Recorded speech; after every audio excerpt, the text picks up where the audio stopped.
What's the story, Morning Glory? What is the word, Hummingbird? Thank you so much for clicking on my channel and for joining me for this review of Life After Lockup Season 6, Episode 19, DNA All the Way. Let's get into JK and Brooke. Y'all, I don't know exactly what's going on with JK and Brooke in real time, like right now. I really don't know. But I was perusing TikTok and I came across JK's TikTok. And he had posted pictures of him working. I think he's doing something like, I don't know if it's construction or working out there in the Texas oil fields. I don't really know, but it showed him working. He also posted pictures of him hanging out at somebody's barbecue. It was like a whole bunch of black people there. He posted pictures of Brooke, pictures that he had of him and Brooke together. So then I went to Brooke's TikTok because I think he tagged her. So I went to her TikTok and I didn't see any pictures of JK. In her photo gallery or her video gallery where you can see like all of her videos, I didn't see any obvious pictures or videos of her and JK. I clicked on a few. I still didn't see JK. She has mostly videos or pictures of her and her kids. So I don't know what's going on there in real time. Maybe I didn't look deep enough. I don't know. But he was posting pictures of her. She was not posting pictures of him. So let's get into it. So JK tells us that he's not going to tell Brooke about Alex possibly being pregnant with his child until he knows for sure that he is the father of the baby. Alex is definitely pregnant, but she said there's a 50-50 chance that it could be JK's child. And so he doesn't want to obviously get Brooke pissed off until he knows for sure that the baby is his. JK goes home after leaving Alex's house. He goes home and he tells his parents that Alex is pregnant. His mom is confused because his mom tells him, "You told us to stay away from Alex. You told us to stop communicating with Alex because Brooke was uncomfortable with that. But you were still messing around with her." And sure enough, he was. So the mom tells him that, what are you going to do? She asks him, what are you going to do if if you're going to be ended up having a child with her? And JK says, I'm going to stick around. I'm going to not stick around. I'm going to raise the child. I'm going to stick around as a father and I'm going to raise the child. I'm going to love the hell out of that baby. And his mom says, we also better get a DNA test before you get in too deep. And he was like, of course I'm going to get a DNA test. He says, DNA all the way. Brooke, when we see her, is still driving. Now it's nighttime. Okay. Now it's nighttime because the last time that we saw her driving, it was still in the daytime. Now it's nighttime. It's dark now and she's still driving. And so she's driving, guess where? On her way to see JK. And so JK tells his parents that if Brooke calls to tell her that he's not home, little does he know that Brooke is on his way to his parents' house. So she gets there and Brooke starts banging on the door, telling the people, hey, I'm here. This is Brooke. Open the door. And so the stepfather opens the door and tells Brooke that JK is not there. And she's like, his truck is outside. And then the stepfather says, well, he went to go walk somewhere. He took a walk somewhere. And Brooke was like, his fat ass ain't walking nowhere. Where is he? So she barges into the house, goes straight to his room, and she starts banging on the door to the bathroom. I don't know which door it was. I think it was the bathroom because JK did say he was going to go take a shower. So she starts banging on the door, screaming his name, telling him to come out. And the mom is like, hey, hey, hey, hey, I don't want all this noise here. I live in a nice neighborhood. I don't want to hear, you cussing and raising your voice in my house. Brooke doesn't give a damn. She continues to yell and scream for JK to come out. JK comes out. He drags her outside. And basically, she's telling him, I wouldn't act like this if you would just answer your phone. And he tells her that he's been busy all day. And she's like, busy doing what? And he says that he was with Alex. And he was like, what the hell are you doing at Alex's house? You're supposed to be over her, staying away from her. Like, what the hell are you doing at Alex's house? Right before he spills the beans on what the hell him and Alex talked about, the police show up. They drive up. And so that's where their segment ended. So I don't know who called the cops. I don't know if it was his mom that called the cops because she was getting loud and she wanted Brooke out of her house. I don't know what's going on. So that's where it ended. Y'all, Brooke is having like, I think throughout this whole season, she's been having like a major meltdown, crash out, whatever you want to call it, mental breakdown. And this is very embarrassing to see a woman of her age, because I think she's in her 30s and she's got two children. At least one of them is a teenager. It's just embarrassing to see her act like this over a man. It doesn't matter if it's a man who's just been released from prison. It doesn't matter if JK was a CEO of ExxonMobil. It doesn't matter. The fact that she is crashing out like this over a man is absolutely embarrassing. And when she looks back and sees this, if I was Brooke, I would definitely hide. I would remove all of my social media and I'd be going outside incognito, because it's embarrassing to see her constantly chasing this man. And you see him showing up at his ex-girlfriend's house. Well, we see him, she doesn't. We see him showing up at his ex-girlfriend's house time and time and time again. Now he's gotten her pregnant, possibly for the second time, because he could have gotten her pregnant with the baby that she miscarried. So he's gotten her pregnant probably two times now, if the second child is his, if the first one was ever his, who knows. But let's say it was, okay, he's gotten her pregnant at least twice. The girl that he's with, Brooke, his girlfriend, okay, she's trying to have a baby with him unsuccessfully. And while she's constantly hopping in her, her hoopty, chasing this man all over Texas, he's just chilling and chillaxing at his ex-girlfriend's house. And Brooke is losing her mind. The fact that she can't get in touch with him. He doesn't answer her phone calls. I don't know what's going on with Brooke's mom, or if Brooke doesn't have any friends. If I was Brooke's friend or if I was her sister, I would be like, girl, no ma'am, stop. You need to stop. You need to take a good look at yourself and see how crazy stupid you're acting. Because what she needs to do is, if she really is into this guy the way that it shows that she is, if she's really really really feeling him like this and she wants to be with him, first of all she needs to figure out, are the feelings even mutual? Would he even want to reach out to her? Would he even want to see her? Because it's always her calling him, always her chasing him. I would tell her, don't call him, don't reach out to him, and see if he even reaches out to you, if he even wants to initiate seeing you or talking to you. And if she would just stay away from him and not call him, and if he really wanted to be with her, he'd be the one putting all the wear and tear and miles on his car to go see her. Like, I don't understand why it's always her hopping into her jalopy, chasing him down, instead of, oh, I forgot he's got an ankle bracelet, so he can't go nowhere, right? I think he's got an ankle bracelet. He can't go anywhere. And I guess that's the reason why she's always chasing him down. But I thought he had a curfew. I don't know. I have no idea if he can go out that far to go see her. But she needs to just relax. Or if he can't leave, if he can't be, over a certain miles away from his home, then what she needs to do is let him call you and ask you to come see him. Let him be the one begging you to come see him, and let you try to squeeze him into your schedule, because you work and you have children. So you shouldn't have all of this free time to go chasing a man around. Let him be begging you, Brooke, come see me. Brooke, I haven't seen you. Brooke, I miss you. When are you going to come see me? Let him try to work things out with his probation officer to maybe allow him to drive and go visit his girlfriend all the way out there, wherever. I don't even know how many miles apart they are. Let him be the one to put in the stress and the aggravation of trying to see you, instead of it being the other way around. This man is hiding in the bathroom from you, telling his parents that, oh, tell her, that I'm not here, having his parents lie for him to avoid. He's actually avoiding to see you, Brooke, instead of being excited about seeing you. And he just mosey on along to go see Alex, you know, like like they're the ones in a relationship. We always see him going into where does Alex live? In comparison to where he lives, he's always driving. He gets in his red pickup truck and he is always driving over to Alex, because we see him walking through that damn door to Alex's house so many times. We have yet to see him walk through your door.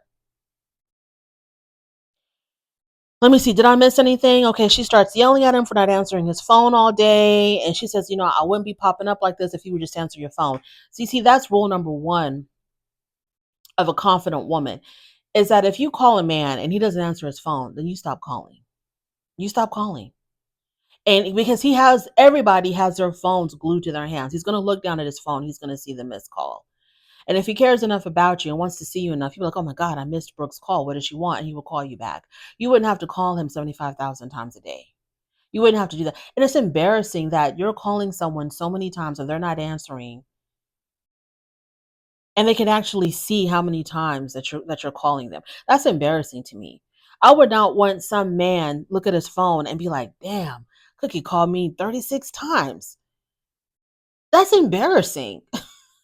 You call that man one time, he doesn't answer, you leave it alone because he should be the one calling you. He should be the one desperate to hear your voice. Child, I can't. Let me see. Am I missing anything else?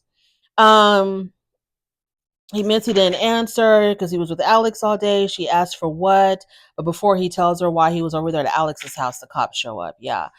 I pray to God they haul her away. I pray to God they're like, ma'am, you are trespassing. We got a trespass call. You got to go. You got to get the hell out of here. Because this is just ridiculous how she's acting. And she's got kids who are going to be watching this and their friends are going to be watching this. And I bet you if anybody were to ask Brooke, why did you act like that on that damn show? Why did you show out like that? She's probably, oh, it's just a show. You're not taking it too seriously, like what they always say. Moving on to Leticia and Keith. So this fraud charge that she's facing, she says that it's very different from her previous fraud charges. So I'm like, Leticia's a career criminal? How many previous fraud charges do you have? So I'm curious. So she has a problem with taking people's money and writing bad checks and trying to get something for nothing. She talks about how she was arrested before. She was writing bad checks, not for like, you're at the grocery store and you write a bad check for like $30, right? No, she was writing bad checks for $10,000 to $12,000. So she got arrested for that. She also got in trouble for lying on her food stamp application. Okay. And because she's got these prior charges, that's why she's facing 15 years for this charge, because all of those priors are adding more time to her current charge, which would normally have been possibly 5 years max. But because of the prior charges, she's facing 15 years. So, with all of these issues that she has with stealing money, how does she become a licensed, what is she, a CPA, accountant, a licensed, whatever she is, where she's handling other people's money? Like, how did the state of Iowa give her a license to do that? Does she have a license? So Leticia tells Keith that her attorney told her that the prosecution is offering them a plea deal. And she says that she doesn't want to take the plea because what she would be pleading to is not correct. So now she's an attorney. So she's like, the charges that they brought against me, they're not even the correct charges. Like, she's so familiar with fraud laws and criminal laws and all this other stuff. She's so familiar because she's been in the system. She's so familiar that she's talking about, oh, the lawyers got it wrong. They shouldn't have charged me with this. They should have charged me with that. And then maybe I would have pled guilty. I would have taken the plea deal. But they charged me incorrectly. That's basically what she's saying. She didn't say I'm innocent. She didn't say, oh, I'm not going to take a plea because I didn't do any of this. She didn't say that. She goes, no, I'm not going to take a plea because what they want me to plead to isn't correct. So she tells him that what's going to happen is she's not going to take the plea deal. So therefore, she's going to have to go to trial. And if she ends up getting convicted and going to prison for 15 years, she wants to make sure that her kids are taken care of. So she said her oldest daughter is going to be fine because her father is still involved with her life. So she'll go live with her dad. But her youngest daughter, Kira, she says that she's worried that her dad is going to come out of the bushes and want to take custody of her. And so I was confused because I thought that baby's father was not involved at all in her life. And that's why she led her daughter to believe that Keith was her father, because her own father was completely out of the picture. So if he's completely out of the picture, how is he just going to reappear to try to take custody? That means that he must be in the background somewhere, right? I don't know. Because if he didn't want anything to do with this child this whole entire time, why would he all of a sudden show up and be like, I want custody of my, like, I don't understand that. The fear that some people have of an absent parent wanting to take custody is like, if this man has never been around this child or hasn't seen this child in years, to the point where she thinks another man is her father. She thought that Keith was her biological father. because I'm pretty sure she hadn't seen hide or tail of her real father. Why would her real father then just show up out of nowhere and be like, I'm going to fight for custody for Kiara? It doesn't make any sense. But anyway, that's neither here nor there. So she's telling Keith that if she's going to be facing real time, she wants Keith to adopt Kiara so that he can, take care of her. He can basically raise her while she's away in prison. And Keith wasn't trying to hear none of that.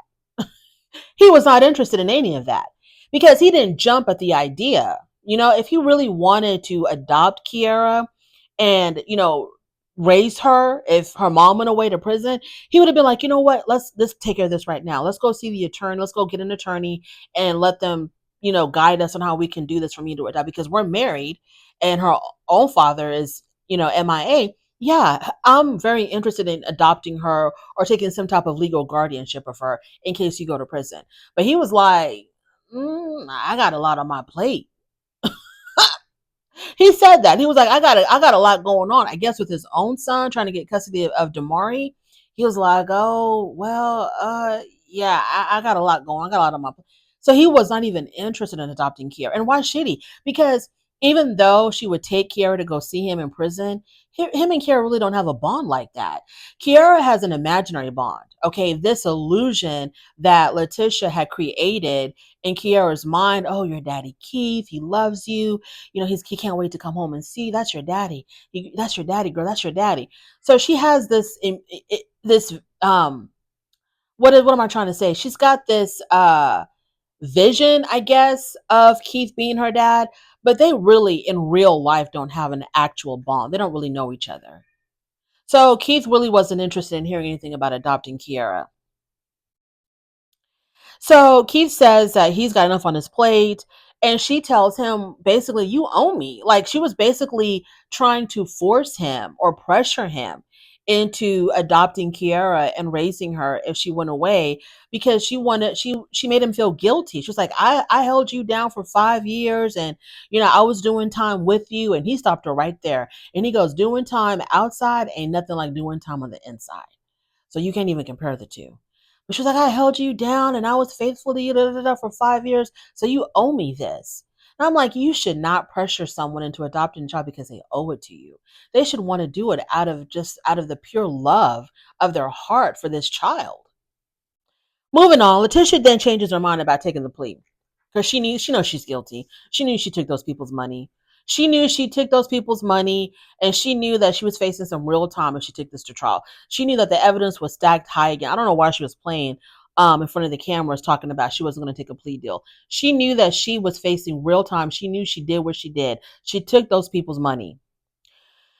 So she changes her mind about the plea deal. She decides that she does want to take it. And so she's getting ready to go see her attorney, and she's talking to Keith, and she's telling Keith, even though my attorneys and the prosecutor, we have an agreement, we're with this plea deal, we both agree to it. The judge still has to agree. And if the judge does not agree to the terms of the plea deal, then I'm going to be facing trial and possibly 15 years in prison. So they go to the courthouse. The judge accepts the plea. So she avoids trial, and she also avoids jail time. The only thing that they put on her was restitution. She has to pay the restitution, and she also is going to be on probation, but she didn't say for how long. If she did, I didn't hear it. So her and Keith go off to celebrate the fact that she's not going to have to go to jail. And Leticia says that she wants a vow renewal. And he wasn't trying to hear that either. He wasn't interested in no damn vow renewal. He was like, what would we do a vow renewal for? Are we married? And she's like, yeah, we're married, but we got married in prison, so it really doesn't count. He's like, it don't count. What you mean it don't count? He's like, I'm putting up with you and all your mess and having to be faithful to you, even though there's a buffet of women out there that I have yet to taste. I'm stuck with you, and you're telling me that this is not even real. And she's like, no, it's real. We're really married and all, but I want us to actually exchange vows in front of God. And he really wasn't trying to hear that, because he kept on saying, like, why would we have to do that? We're already married. And she was like, yeah, but it wasn't like a real wedding, and it wasn't, you didn't even propose to me like in a romantic way. You were like, what the F? So you want to get, no, she says that he proposed to her like, so you want to F and get married? And he was like, I don't remember saying that. And she's like, oh my God, you don't remember proposing to me? And I don't think he meant that. I don't, he was trying to say, I don't remember saying it that way. Like, hey, you want to effing marry me? He was like, I don't remember saying it that way, but she went off. She went off into the deep end. She wanted to start an argument. I can't believe you don't remember that you don't remember proposing to me. I can't believe you forgot that. I was like, oh my God. Why do y'all get married while y'all are still in prison? I'm asking the inmates. Why do y'all want to do this? Don't you think there's something wrong with somebody that wants to marry an inmate before they're even released? If I was in prison, I'd be very suspicious of somebody who wanted to marry me before I even got released. Because I would think that they're trying to put their hold on me, trying to put that ball and chain on me before I'm even released, so that when I come out, I can't go anywhere. I can't do anything. Nobody pays attention to red flags.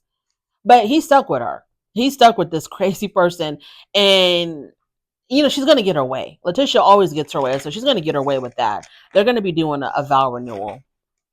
He ain't got no choice.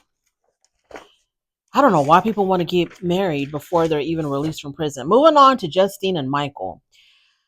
So remember the last time that we saw Justine and Michael, they're still in New York and they were checking out this very, very, very expensive $40,000 venue.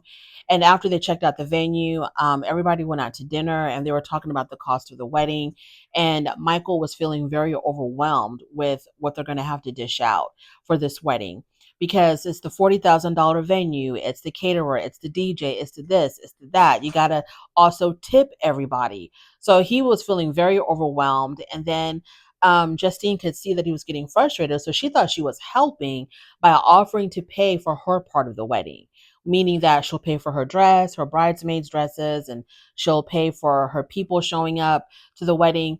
And he got even more upset. He was like, what you mean you're going to pay for your part of the wedding? So his whole thing is he doesn't like the fact that they're struggling, because he's used to fast and easy money. Because he talked about how when he was out there in the streets selling drugs, he was saying that, I was making, like, I could make 12,000 in a day. I could make 12,000 in a couple of minutes.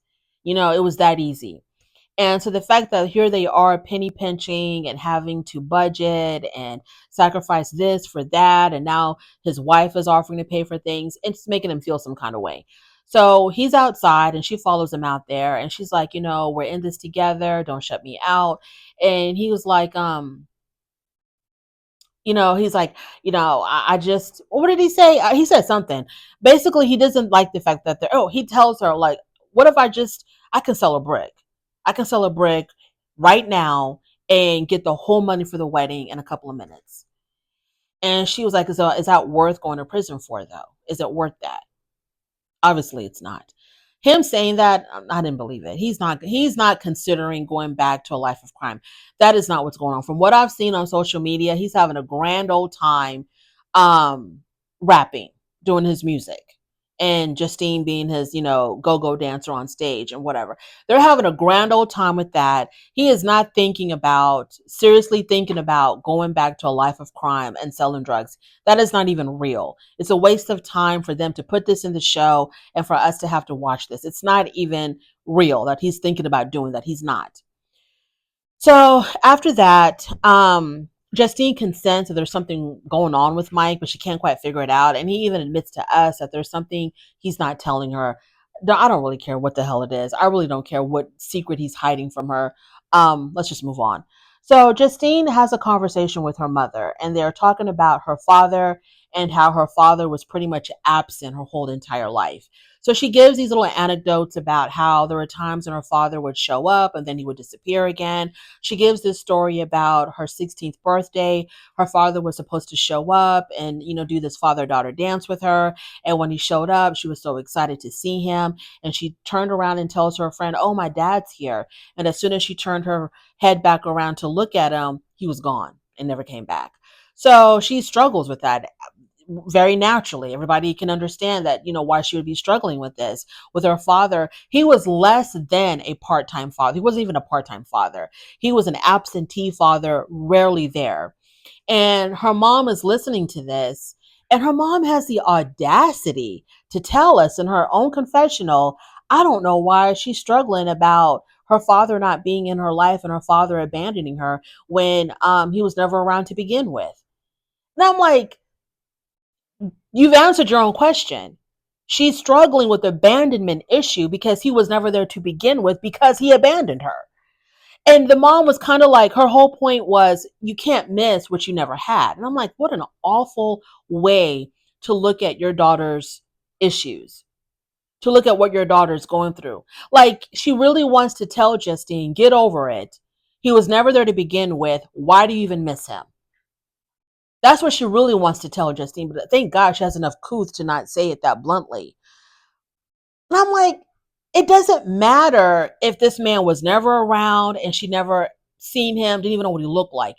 The fact that you know you have another parent out there that's not interested in having a relationship with you, that's got to cut deep, because you're here because of these two people that created you. And you see how one parent is. The fact that you have one parent that's involved, even though her mom is very problematic, her mom was there, her mom raised her. For you to have one parent in your life, obviously you're going to miss the other parent being there too, because you know what parents are supposed to do because you have one that's doing what she's supposed to do. So you're wondering, well, how come the other one isn't doing what they're supposed to do? If my mom is here for me, why can't my dad be here for me? Like, I couldn't believe her mom said something so cruel. Like, why would she even have abandonment issues? This man was never around to begin with. Yeah, because he abandoned her. And that's what she's having issues with. So then she tells her mom, Justine tells her mom, I want you to come to Las Vegas more often because I want the kids to get to know who you are. I mean, they know who you are, but I want them to really know who you are and for you to form a relationship with my kids. Michael then he's on the phone with his mom and he asks his mom for $1,000. Who knows for what? It's probably part of the secret that he's struggling to tell Justine about. So he asks his mom for $1,000. Lord knows what for. I guess we'll find out next week. Moving on to Demardrick, Kiana, and what's her name? Joela. Joela goes to see Demardrick's father, right?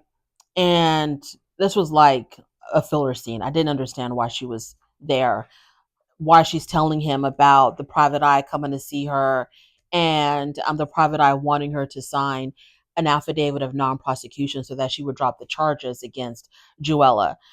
Because the father is clearly on Demardrick and Kiana's side. And Demardrick's father tells her, like, yeah, go ahead and sign it and drop the charges, because it should never have gone to this level where you filed charges against her. So the father was clearly on Kiana's side. I don't know what the hell Joella was doing over there.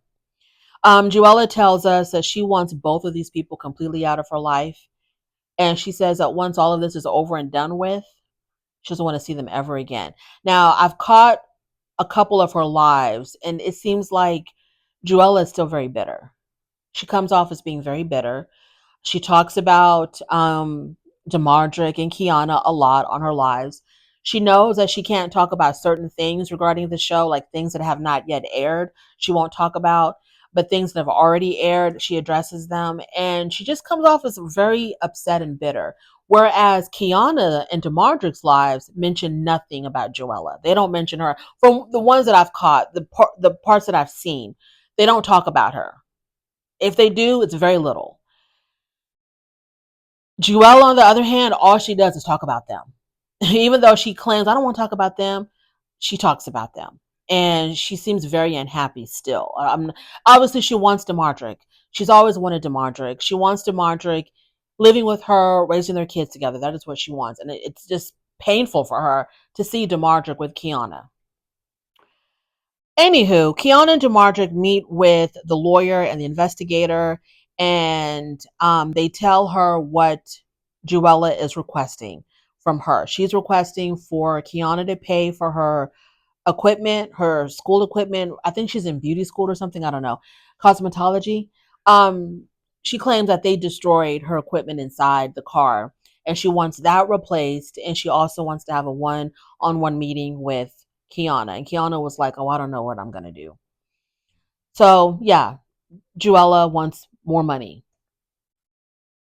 Kiana thinks that Joella is just setting her up. Kiana and Joella, they're going back and forth. They have this beef, obviously, over Demardrick. And it really pisses me off to see the women hate each other more than they hate the man who's in the middle. And he's just sitting there with his popcorn watching this like it's a tennis match between Joela and Kiana going back and forth about this and that and the third. And he's just sitting in the middle, not catching any charges, not catching any strays, just chilling, watching this tennis match of these two women going at it back and forth, back and forth. And it really aggravates me because he's the cause of all of this. And from social media, it appears that Kiana and DeMarjoc are very, very, very happy together. But Kiana, this man embarrassed you on national television. He was going to his baby mama's house to put the kids to sleep, and you thought that was okay. We're not going to forget that. And she's probably, if somebody were to ask them now, Kiana, how are you going to let your boyfriend go over to his baby mama's house to put the kids to sleep? How are you going to go do that?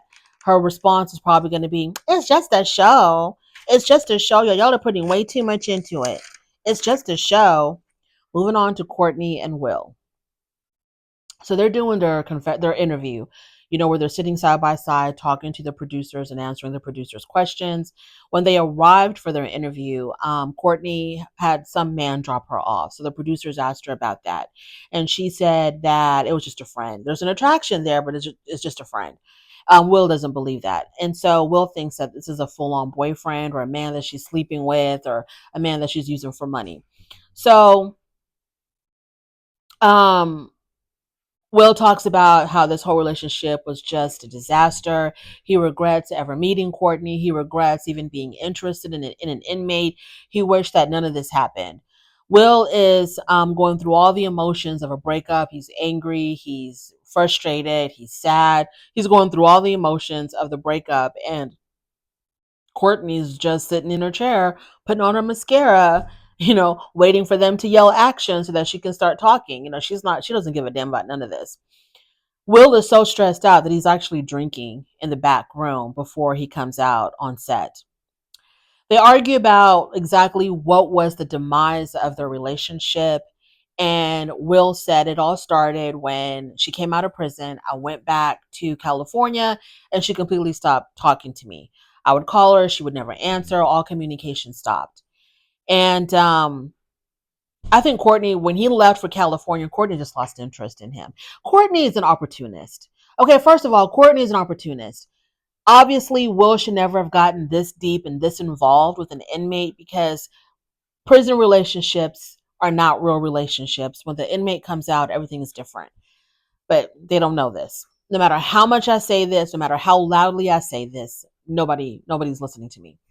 Prison relationships are not real relationships, but whatever. Courtney is an opportunist. She did not love Will. She was never in love with Will. She needed somebody to take care of her. That's all it was. That's all it is. That's all it ever will be. The funny thing is, though, is that Will admits that not too long before this interview, they slept together. So, Will, you're a really big dum-dum. You're a really big dum-dum. It just doesn't make any sense to me how men will complain and complain and complain and complain about a woman. But then as soon as she gives him the green light, hey, you want to come over? She makes that late night booty call. He's in his car zooming over there, getting involved with her again, sleeping with her again. But then after that, we'll complain and complain and complain about her. It just, y'all look so stupid doing that. Not just men. I know women do it too. It's so stupid. It's so stupid. It's just dumb. You look crazy, Will. You look crazier than her. At least she's getting something out of these relationships. She's getting money, but whatever. That's neither here nor there. I'm tired of talking about them. Courtney, she's for the streets or she's for the highest bidder. She wasn't ready to be nobody's wife. She's just an opportunist looking for who can take care of her the best. Moving on from there, we're going to end this with Troy and Zaria. So after the father's memorial, everybody's at dinner and Troy stands up and he makes an announcement at the dinner table and says that him and Zaria are going to renew their vows and he's inviting everybody to attend that. During the dinner, Troy steps out of the restaurant to go meet up with Yanni. Yanni's there to pick up her daughter. So he goes into the car to talk to her and I guess they bury the hatchet. You know, they promised to do better as parents and that they're going to communicate better. And Yanni was like, you know, I don't really have any issues with you. I just want us to raise our daughter together.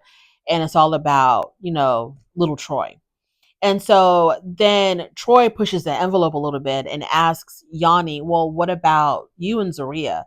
You know, maybe y'all can also bury the hatchet and get along, because I would love for my wife and the mother of my child to have a good relationship. And Yanni was like, hell no. That's where I draw the line. I don't want nothing to do with her. I didn't have a baby with her. I don't want nothing to do with her. Okay, fine. The next time that we see them, Zaria is now 6 months pregnant. Okay, she's 6 months pregnant. They're having a baby boy. He calls his mother, Karen, and asks his mother to come see him because he's got some news to tell her. Obviously, the pregnancy that, you know, their pregnancy. And his mom was like, well, who's gonna buy me a ticket? And so Troy's like, Mom, you don't got to worry about that. I'm going to get you a ticket to get on the train and get over here. So she shows up and she's like, what's the big news? Did y'all break up? And Troy was like, Mom, I'm not going to bring you all the way down here to tell you that, just to tell you that me and her broke up. No, that sounds crazy. We did not break up. So next week, we're going to see her reaction to Zaria being pregnant. And that's it, y'all. That is it. I don't have nothing else to say. My throat is super, super scratchy. So let me get the hell out of here. Thank you so much for joining me. I really do appreciate it. On your way out, please don't forget to rate the video. If you like this content, please subscribe to my channel. And I'll definitely talk to you later.